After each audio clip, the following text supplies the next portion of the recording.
લક્ષ્ય ન્યૂઝ, એક નજર, એક લક્ષ્ય.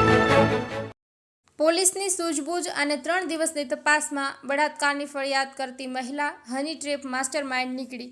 ધ્રાંગધ્રાના ફરિયાદી અજયભાઈના ભાઈના આજથી 4 વર્ષ પહેલા આરોપી પરેશ રબારીએ માર મારીને પગ ભાંગી નાખ્યા હતા, જેનો કેસ ચાલતો હતો કોર્ટમાં. આ કેસમાં આરોપી પરેશ રબારીને સજા થઈ અને કેસ પતવાને આરે હતું. આ માટે ધ્રાંગધ્રાની અંજના નામની મહિલાએ ફરિયાદી સાથે ઇન્સ્ટાગ્રામ થકી સંપર્કમાં આવી હતી અને ફરિયાદીને લીધું પ્રેમ સંબંધની લપેટમાં. કેસ પાછો ખેંચો અને આપો 5 લાખ રૂપિયા, નહીં તો થશે બળાત્કારનો કેસ, તેવું અંજનાનું કહેવું છે. અંજનાએ પોલીસ સ્ટેશન જઈને બળાત્કારની ફરિયાદ દાખલ કરવા કર્યા ધમપછાડા. ફિનાઇલ પીને મરવાની કરી એક્ટિંગ, ધમકીઓ આપી મારી ફરિયાદ લો. પોલીસ સ્ટેશનના પીએસઆઈ એમબી વિરજા આ મહિલા સામે ટસના મસ ન થયા અને કરી તપાસની શરૂ. આ મહિલાએ અત્યાર સુધીમાં અનેક સાથે લગ્ન કરીને લોકોને ફસાવ્યાનું આવ્યું સામે. અનેક પાસેથી રૂપિયા પણ પડાવ્યાની ચોંકાવનારી હકીકત સામે આવી છે. અંતે અંજનાની ધરપકડ કરી પોલીસે જેલ હવાલે કરી હતી. પીએસઆઈ એમબી વિરજાની 3 દિવસ મહેનત રંગ લાવી અને એક સાચા અને નિર્દોષ વ્યક્તિને બચાવી અસલી આરોપીને જેલ હવાલે કર્યા.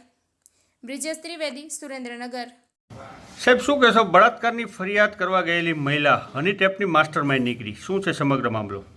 સુરેન્દ્રનગર જિલ્લાના ધ્રાંગધ્રા તાલુકા પોલીસ સ્ટેશન વિસ્તારમાં એક અંજના નામક મહિલાએ અરજી કરેલી હતી કે અજય નામક જે યુવક છે તેણે મિત્રતા કેળવીને તેના ઉપર બળાત્કાર ગુજારવાનો પ્રયત્ન કરેલો છે. સામે પક્ષે અજય નામના યુવકે પણ એક અરજી આપેલી હતી કે અંજના નામની યુવતીએ ઇન્સ્ટાગ્રામ ઉપર તેને ફોલો કરીને તેની સાથે મિત્રતા કેળવીને અને પછી હની ટ્રેપમાં ફસાવવાની કોશિશ કરેલી હતી. આ બંને અરજીઓની તપાસ ઇન્ચાર્જ પીઆઈ વિરજા સાહેબ તથા એમના જે પોલીસ સ્ટાફ છે તેના દ્વારા કરવામાં આવેલી હતી. આ સમગ્ર અરજીની તપાસ દરમિયાન એવું જાણવા મળેલું હતું કે અજય નામનો જે યુવક જે છે તેના ભાઈ અને પિતા જે તેમના ઉપર મારામારી પરેશ રબારી નામના એક યુવકે 2019માં કરેલી હતી અને 2019માં એક ફરિયાદ દાખલ કરવામાં આવેલી હતી.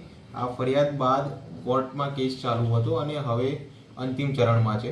આ સમગ્ર ઘટનાને ધ્યાનમાં લઈને પરેશ રબારી નામના યુવકે અંજના નામની યુવતીને અજય સાથે મિત્રતા કેળવીને તેને હની ટ્રેપમાં ફસાવવા માટે મદદ કરેલી હતી અને પરેશ રબારીએ અજયને એમ જણાવેલું હતું કે કોર્ટ કેસમાં સમાધાન થાય તથા 5 લાખ રૂપિયા આપે તો આ હની ટ્રેપની જે ફરિયાદ છે તે પરત લઈ લેવામાં આવશે. તો આ સમગ્ર ઘટનાક્રમને ધ્યાનમાં રાખીને ધ્રાંગધ્રા તાલુકા પોલીસ સ્ટેશન દ્વારા એફઆઈઆર દાખલ કરવામાં આવેલી છે. હાલમાં અંજના નામક યુવતી વિરુદ્ધ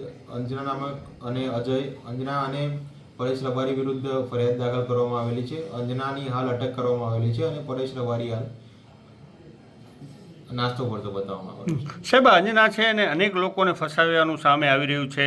એને પોલીસ સ્ટેશન આવીને એસિડ પીવાનો તેમજ પોલીસને ધમકાવી અને પોતે ફરિયાદ કરવા માટે દબાણ કરવામાં આવ્યું હતું, છતાં પણ પોલીસ ટસની મસ ન થઈ અને જે સાચો વ્યક્તિ હતો એને પોલીસે બચાવી છે. એ કઈ રીતે આખો મામલો છે એ પાર પાડ્યો? ચોક્કસથી સમગ્ર ઘટનાક્રમમાં જેમ અગાઉ જણાવવામાં આવેલું તેમ બંને તરફથી અરજી કરવામાં આવેલી હતી. બંને તરફથી અરજીની તપાસ નિષ્પક્ષ રીતે થાય તે ધ્યાને લઈને પોલીસ સ્ટેશનના સ્ટાફ દ્વારા તથા ઇન્ચાર્જ પીઆઈસી દ્વારા મહેનત કરવામાં આવેલી હતી અને સમગ્ર ઘટના શું છે તેની તપાસ 3 થી 4 દિવસમાં કરવામાં આવેલી હતી. તો આ સમગ્ર ઘટના દરમિયાન એવું જાણવા મળેલું હતું કે અંજના નામક યુવતીએ રાજકોટ અને અન્ય જે સુરેન્દ્રનગરના અન્ય સ્થળોએ પણ આ પ્રકારની હની ટ્રેપ દ્વારા અને અન્ય યુવકોને ફસાવવાની કોશિશ કરેલી છે. આથી આ સમગ્ર ઘટનાક્રમને ધ્યાનમાં લઈને તાલુકા પોલીસ સ્ટેશન ખાતે ગુનો દાખલ કરવામાં આવ્યો.